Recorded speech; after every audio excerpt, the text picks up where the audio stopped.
Esta apresentação é um oferecimento dos amigos do Ministério da Amazing Facts. Olá, amigos! Eu sou o Handerheim da Amazing Facts Brasil, um ministério dedicado a trazer conteúdos incríveis da Bíblia de maneira clara e fácil de entender. Que bom que você está aqui sintonizado conosco para aprender mais sobre a Palavra de Deus. O tema da mensagem de hoje é as bem-aventuranças, e eu tenho certeza de que você será abençoado ao estudar esse assunto. E para que se aprofunde ainda mais nesse tema, queremos lhe presentear com este brinde especial, o livro Ensina-nos a Orar. Para adquirir esse material gratuito, você só tem que acessar o link orar.tvaf.com.br, escanear o QR Code que aparece na sua tela ou enviar-nos uma mensagem de texto para o nosso WhatsApp 83 98159 5567. Que Deus o abençoe ao extrair da Bíblia fatos incríveis. Amazing Facts, com Doug Batchelor. Eu gostaria de reforçar, no tema que estamos estudando, que as bem-aventuranças não são um amontoado de ideias e ensinamentos, mas sim um processo. O primeiro passo é compreendermos a nossa pobreza de espírito. Somos espiritualmente falidos. Não podemos fazer nada sem Deus. O segundo passo é lamentar isso. O terceiro passo é submeter-se mansamente à vontade de Deus. O quarto é ansiar por uma justiça que não possuímos. Isso põe em nós uma atitude de misericórdia para com os outros, assim como a busca pela pureza e pacificação, que é o tema que vamos estudar hoje. Pacificadores. Existem 7 bem-aventuranças, e esta é a 7ª. A 8ª chave para a alegria e a paz, na verdade, é o resultado de se viver a 7ª bem-aventurança. Portanto, se você está vivendo de maneira santa, você é uma ameaça para o diabo, e você encontrará resistência. Então hoje vamos nos dedicar à reflexão sobre a 7ª bem-aventurança. Mateus 5, versículo 9. Bem-aventurados os pacificadores, porque serão chamados filhos de Deus. Talvez eu deva começar explicando o que não é um pacificador, porque eu vejo muitos mal-entendidos sobre o que significa ser um pacificador e nós queremos essa recompensa de sermos chamados filhos e filhas de Deus. Bem, trabalhar pela paz não necessariamente faz de você um pacificador. Por exemplo, você pode trabalhar na ONU pela paz internacional, o que pode ser louvável. Ainda assim, você pode ser um ateu. O que não faz de você um pacificador bíblico. Você pode ser o ganhador do Prêmio Nobel da Paz. Isso é bom, mas não te faz um pacificador. Ateus, às vezes, ganham o Prêmio Nobel da Paz, mas eles não são filhos de Deus. E muita gente pensa que um pacificador é alguém que está sempre tentando conciliar, que está sempre cedendo, disposto a comprometer valores só para evitar conflitos. Estas pessoas mantêm a paz cedendo o tempo todo. Olha, pode até ser bom evitar conflitos desnecessários. Ainda assim, essa não é a definição de um pacificador. Bom, agora eu faço a pergunta: por que precisamos de pacificadores? Por que dizem por aí que precisamos de paz? As pessoas só dizem que precisam de paz quando há guerra. Eu diria que há 4 tipos de guerra acontecendo neste momento. Em primeiro lugar, precisamos de pacificadores por causa das guerras entre as nações. Mas esta não é a principal preocupação de Jesus. Afinal, você pode se achar um pacificador, mas não vai resolver as guerras do mundo. Jesus disse: certamente ouvireis falar de guerras e rumores de guerras. Vede, não vos assusteis, porque é necessário assim acontecer, mas ainda não é o fim, porquanto se levantará nação contra nação, reino contra reino. Veja, ele disse que isso aconteceria. É assim que o mundo se comporta, mas por quê? Porque no mundo existe pecado. Há egoísmo no mundo. E o mesmo tipo de egoísmo e pecado que provoca guerras em famílias também causa guerras entre as nações. Coisas como ganância e orgulho. Pessoas querendo controle e poder. Então, Existem guerras entre as nações e temos que ser pacificadores. Não ache que vamos chegar à paz mundial. Quantos conselhos, comissões e cúpulas já houve pela paz mundial? E qual foi o resultado?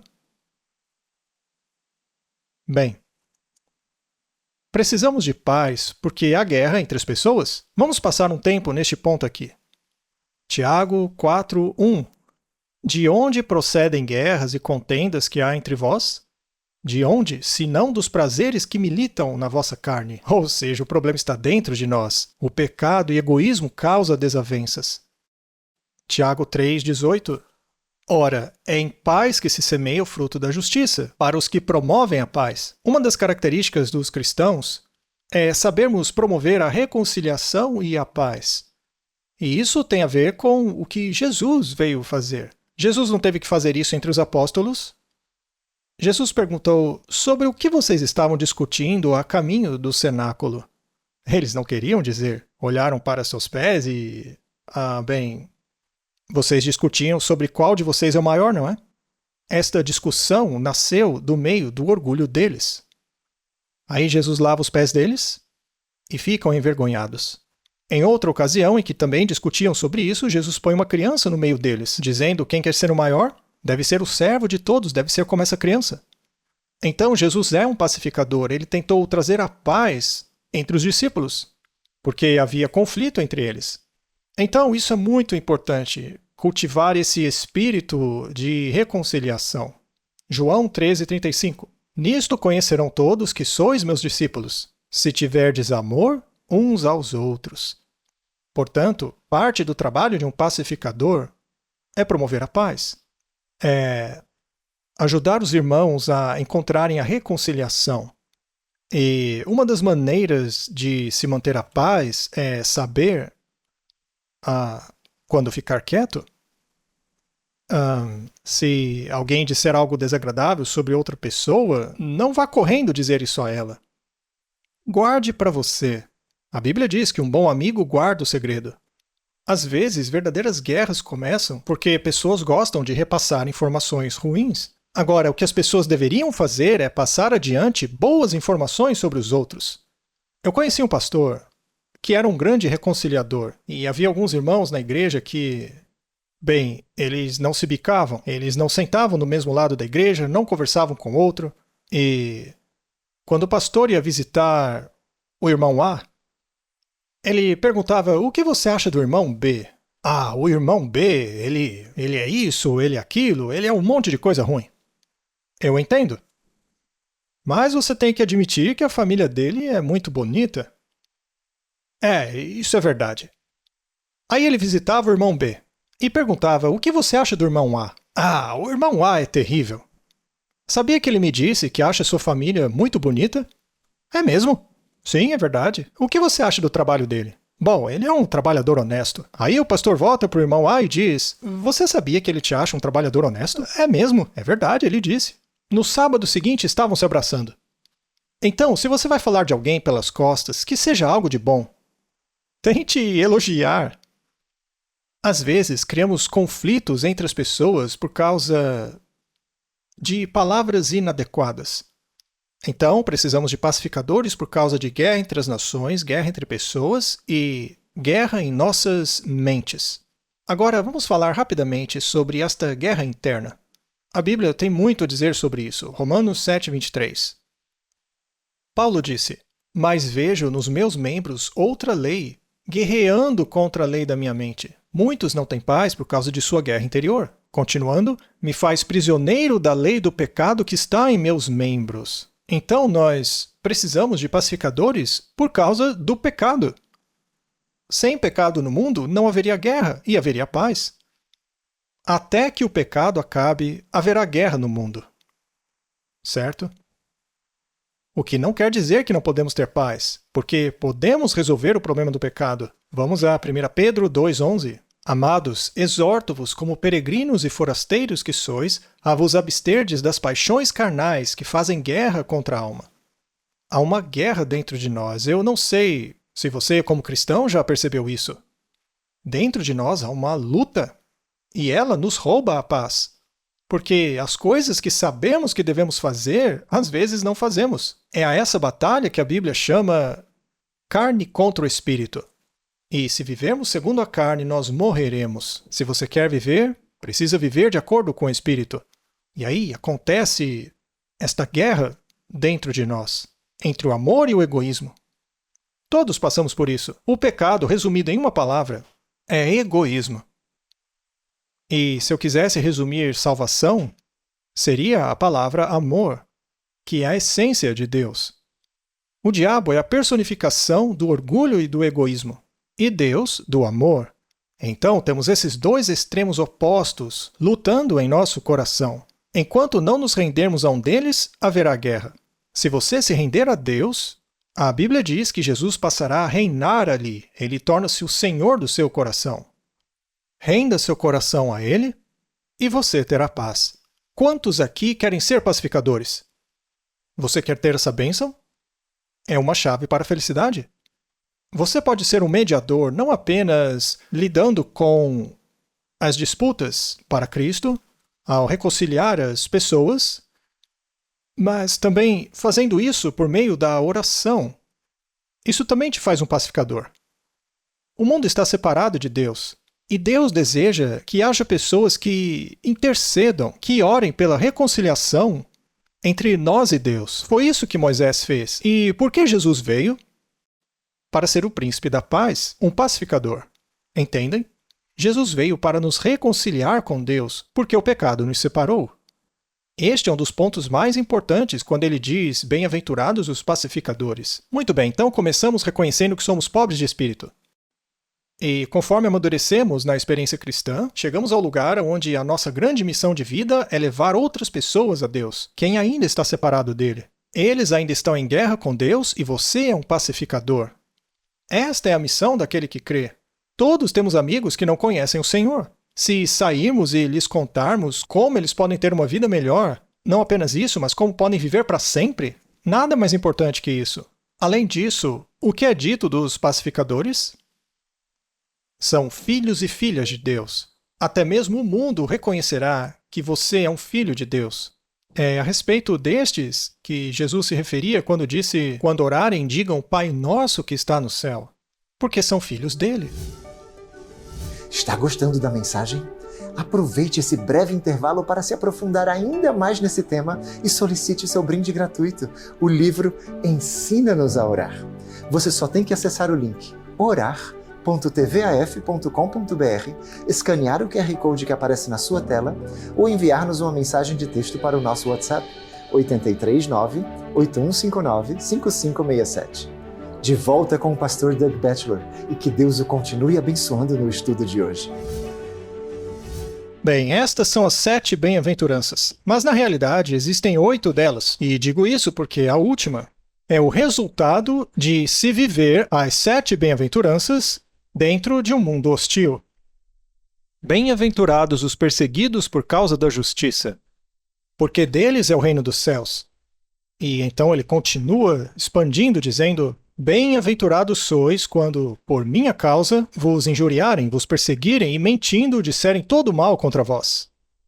Regozijai-vos e exultai, porque é grande o vosso galardão nos céus, pois assim perseguiram aos profetas que viveram antes de vós. Essa bem-aventurança é o resultado. Os pacificadores serão perseguidos. Mas talvez você pense em viver o seguinte cenário: Senhor, quero ser um cristão e quero ter uma família cristã e viver em um país cristão, sendo que as pessoas de meu país sejam como eu. Assim eu não vou enfrentar nenhuma resistência. Você acha que isso é possível? Não, não é. Veja, a Bíblia nos diz que todos quantos querem viver piedosamente em Cristo Jesus serão perseguidos. Em Salmo 34:19 está escrito: muitas são as aflições do justo, mas o Senhor de todas o livra. São poucas ou muitas as aflições do justo, mas caso isso te assuste, ainda assim é melhor ser um cristão. É muito pior estar perdido do que salvo. Mas a vida cristã tem sim seus problemas, só que são problemas diferentes. Antes de ser cristão, você era um inimigo de Deus. E, aliás, Deus vence no final. O diabo pode até estar do seu lado, mas você é inimigo de Deus. Porém, ao se tornar cristão, você passa a ser inimigo do diabo. Então, você tem que escolher um lado. Não dá para estar em ambos os lados. Já vi pastores que achavam que resolveriam os problemas de suas igrejas tentando conciliar duas visões diferentes. Acabou que ninguém ficou satisfeito. Você tem que saber no que acredita e defender isso. Se você está tentando agradar todo mundo, isso não faz de você um pacificador. E se você ficar do lado da verdade, você será perseguido por isso. E Jesus disse, não se espantem.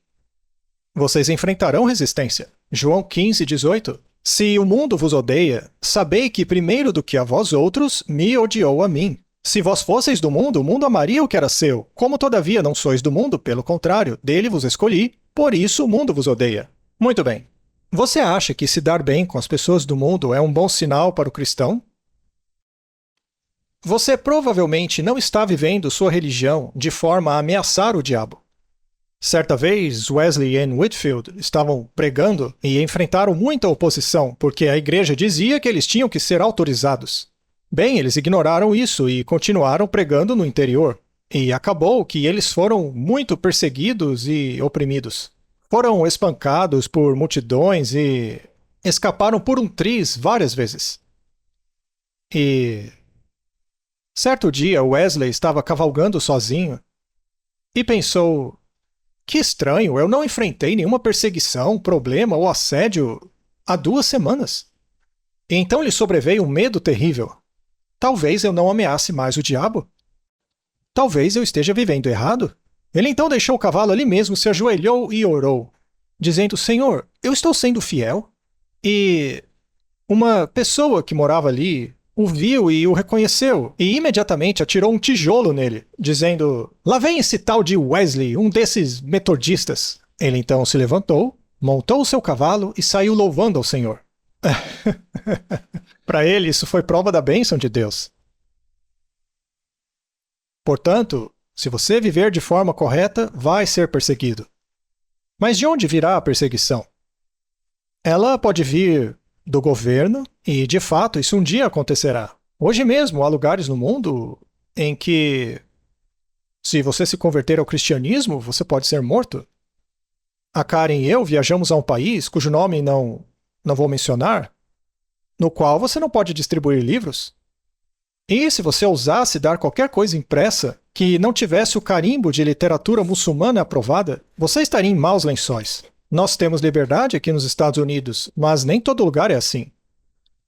E se você acha que estamos vivendo num mundo sem perseguição, isso não é verdade. Há muitos lugares no mundo em que há perseguição, e a profecia diz que um dia haverá perseguição global. Sim, inclusive em nosso país. Jesus disse em Mateus 10:34, não penseis que vim trazer paz à terra. Ora, mas o anjo não disse paz na terra aos homens de boa vontade? Nesse aspecto, Jesus veio trazer a paz. Mas não é uma paz política global. Não vim trazer paz, mas espada. Pois vim causar divisão entre homem e seu pai, entre a filha e sua mãe, entre a nora e sua sogra. Assim, os inimigos do homem serão os da sua própria casa.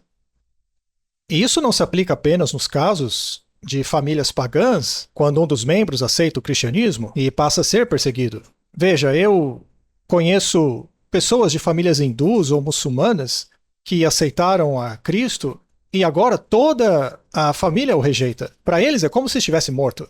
O excluíram completamente. Então, sim, existe perseguição, até mesmo interna. Mas quando ele diz que pode ser até dentro de casa, ele também se refere à igreja. Quem entregou Jesus aos romanos? Quem foi que tentou matar Davi? Seu filho? Tentou matá-lo. Quem foi que vendeu José? Seus irmãos. Então, sim, às vezes a perseguição pode surgir até mesmo dentro de casa. É difícil se alegrar em situações como essa. Mas, ao mesmo tempo, você está participando do sofrimento de Jesus. Por quais motivos podemos nos alegrar na perseguição? Uma das razões é porque Deus fez uma promessa. O Senhor prometeu que todas as coisas podem acabar cooperando para o bem. Mas você nem sempre vê isso de imediato. Quantos de vocês se lembram da história bíblica na qual Sansão lutou contra um leão e o matou? Não é legal lutar contra leões. E algumas semanas depois ele volta e havia abelhas dentro da carcaça e do leão ele tirou mel. No dia da luta, ele provavelmente nem imaginava que tiraria mel daquele leão. Às vezes, quando passamos por provações, perseguições e batalhas, não imaginamos que mais tarde tiraremos mel dessa situação. Deus pode transformar qualquer dificuldade em bênção. Sim, Ele pode. Então, uma das maneiras de demonstrarmos fé é dizendo: Senhor, eu vou me alegrar nesta perseguição. Eu não sei como isso vai terminar, mas eu sei que, de alguma forma, que eu não entendo agora, o Senhor vai tornar isso uma bênção para mim. Eu sempre achei que um dos exemplos mais fantásticos de fé é o profeta Daniel. Mesmo sabendo que iria ser lançado aos leões, ele se ajoelha em seu quarto e ora. A Bíblia diz que ele deu graças a Deus. Sabe, se eu soubesse que seria comido por um leão, a última coisa em que pensaria é agradecer ao Senhor. Acho que não me lembraria de nada para agradecer. Mas a Bíblia diz: em tudo dai graças. E Daniel agradeceu ao Senhor pela provação vindoura. A Bíblia diz que era o seu hábito dar graças a Deus. Ele sabia que Deus daria um jeito de resolver a situação. E aqui estamos nós hoje, falando sobre a história dele. Veja o testemunho que Daniel deixou, porque ele foi fiel durante as perseguições. E hoje, o mundo todo tira proveito de seu testemunho. E, finalmente, para concluir nossa terceira e última mensagem sobre as bem-aventuranças, acho que a coisa mais importante que eu poderia dizer é que essas 8 bem-aventuranças exemplificam a vida de Jesus. O chamado para seguirmos os princípios dessas bem-aventuranças é um chamado para seguirmos a Cristo. Vamos ver isso um instante. Bem-aventurados os pobres de espírito. Jesus era pobre? 2 Coríntios 8:9.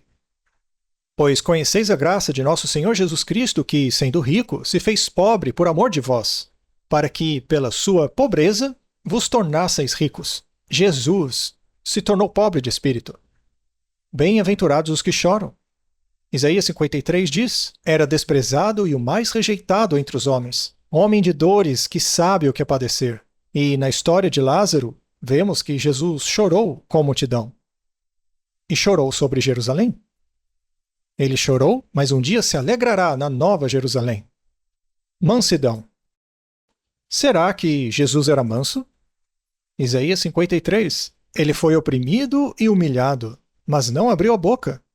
Como cordeiro foi levado ao matadouro, e como ovelha muda perante os seus tosqueadores, ele não abriu a boca. O próprio Jesus disse: tomai sobre vós o meu jugo e aprendei de mim, porque eu sou manso e humilde de coração, e acharei descanso para as vossas almas. Bem-aventurados os mansos. Bem-aventurados os que têm fome e sede de justiça.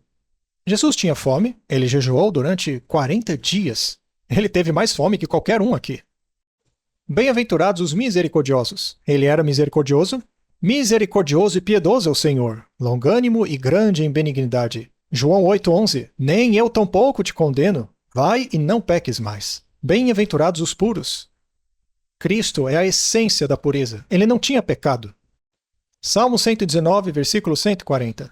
Puríssima é a tua palavra, por isso o teu servo a estima. Até Pilatos disse que não achou falta em Jesus. Era ele um pacificador? Ele é chamado Príncipe da Paz? Ele é o Rei da Paz e está nos levando para a Nova Jerusalém. E, aliás, o que significa Jerusalém? Cidade da Paz. Ele veio para que fizéssemos paz com Deus. Colossenses 1:20. E que, havendo feito a paz pelo sangue da sua cruz, por meio dele, reconciliasse consigo mesmo todas as coisas, quer sobre a terra, quer nos céus. Jesus é o grande pacificador. Ele foi perseguido? Bem, essa é uma pergunta retórica, não é?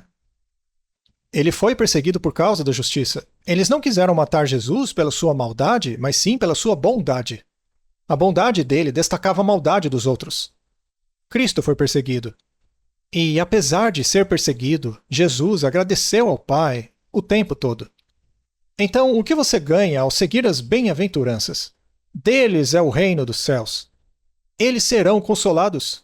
Eles herdarão a terra. Eles serão satisfeitos, alcançarão misericórdia. Eles verão a Deus. Serão chamados filhos de Deus. Que belas promessas resumidas neste simples sermão das bem-aventuranças.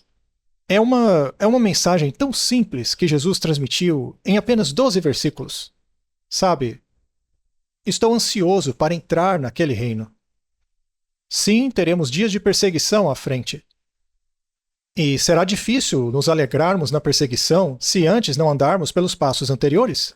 De reconhecermos nossa pobreza de espírito, lamentarmos por nossas falhas, depois aceitando o seu perdão, e a partir daí tornar-se puro de coração, ter fome e sede de justiça, querer a pureza do coração, ser um ganhador de almas. Mas não se preocupe, porque quando vier a perseguição, você conseguirá se alegrar em meio a ela. Mas tudo começa com o primeiro encontro com Jesus, aceitando-o como nosso Senhor e Salvador. Amigos, chegamos ao final de mais um Amazing Facts com Doug Batchelor. Que bênção é estudar a Palavra de Deus, não é verdade? Obrigado pela sua audiência e não se esqueça de solicitar o seu brinde gratuito. O livro Ensina-nos a Orar. Você só tem que acessar o link orar.tvaf.com.br, escanear o QR Code que aparece na sua tela ou enviar-nos uma mensagem de texto para o nosso WhatsApp 839-8159-5567. Até o próximo programa e lembre-se, a mensagem de Deus é a nossa missão. Em 1966, Joe Cruz apresentou a primeira transmissão do Amazing Facts, um programa de rádio único, criado para atrair o interesse de pessoas seculares e conduzi-las para a verdade bíblica. Hoje, 60 anos depois, o Amazing Facts se tornou um ministério multimídia dedicado a expandir a família de Deus em todo o mundo. Em setembro de 2025, antigos e novos funcionários da família Amazing Facts, assim como parceiros e apoiadores, se reuniram para celebrar o que Deus fez ao longo das últimas 6 décadas. O fim de semana foi repleto de reencontros alegres e orações de agradecimento, canções de louvor e lembranças de tudo o que Deus fez. Durante um inspirado fim de semana cheio de espiritualidade, os participantes também adoraram juntos ao Senhor no World Center, a sede internacional do ministério, e presenciaram uma poderosa pregação bíblica do pastor Doug Batchelor sobre o propósito, poder e paz da profecia. Ex-evangelistas e evangelistas atuais do Amazing Facts, como Gary Gibbs, Steve Wahlberg e Lowell Hargreaves, se uniram ao pastor John Ross para relembrarem histórias emocionantes de missões evangelísticas de todo o mundo e o quanto o ministério evoluiu desde os seus primórdios. Ao longo do processo, funcionários e ex-alunos da FCO revelaram como Deus está usando os graduados ao longo de 25 anos de treinamento bíblico para pregar as 3 mensagens angélicas em todos os cantos do mundo. Os participantes também fizeram um tour à sede do Amazing Facts, visitando os estúdios de gravação e o armazém de distribuição de materiais. Desde a fundação do ministério em 1965, milhares de pessoas já foram batizadas após encontrarem Cristo por meio dos diversos esforços de evangelização do Amazing Facts. E por esta razão, no sábado, 2 almas se uniram à família remanescente de Deus através do batismo. O fim de semana terminou com a estreia do novo documentário do Amazing Facts, Armagedon e os eventos finais da profecia bíblica, que serve como um poderoso lembrete de que estamos no limiar do tempo profético e de que nossa dedicação à evangelização não deve vacilar. Obrigado por fazer parte da família Amazing Facts. Juntos continuaremos a proclamar o Evangelho eterno até o dia em que Jesus vier em glória.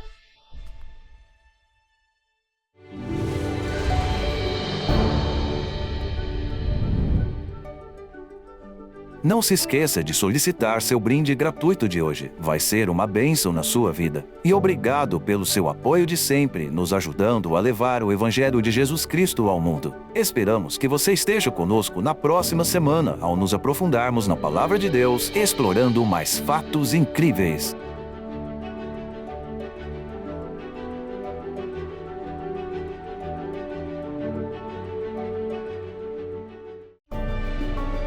Esta apresentação foi um oferecimento dos amigos do Ministério da Amazing Facts.